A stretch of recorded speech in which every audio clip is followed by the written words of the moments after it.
Kaya, saang bansa ka ngayon? Nasa Brunei ako, nasa Brunei. Ano yung trabaho mo dyan, kuya? Helper. Kitchen helper. Magkano kinikita mo sa mga kahit isang buwan lang? 20K. 20k, wow. Kaya ano yung nagtulak sa'yo para pumunta sa bansang yan?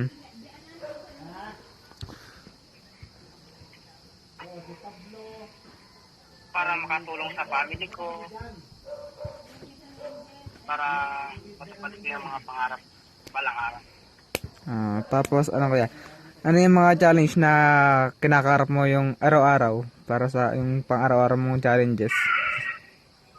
Challenges, yung mga minsan trabaho, mga kasama mo, mga attitude nila. Minsan pagod. Pag masakit ang ulo, tulog na, yun lang. Kahit tulog. Yun ang challenges ko dito. Ay kuya, yung yung naging tagumpay mo sa sa buhay nung pumunta ka dun sa ibang bansa? Tagumpay? Hmm. Hindi ko pa masasabi kasi parang Kaya, hawakan mo muna, hawakan mo. Ito. makalisimula. Nawala. Ay, nawala. Okay, kuya, game okay na. Okay, sakto yan. Ano yung nagtagumpay? Kaya nagkaroon ako ng malaki pera. Nakahawak ako ng ganong kalaking pera. Tapos naitutulong ko sa magulang. Tapos kuya, yung mga ano yung tawag doon?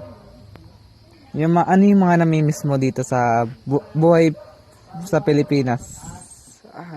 Ano yung mga namimiss mo sa Pilipinas? Tsaka, Siyempre yung mga magulang ko. Tapos mga kapatid ko. kami. Tapos yung Signal. pamilya ko. Kaya. Namimiss mo rin kami. Oh, siyempre naman. Siyempre Mga naman. kamag-anak ko.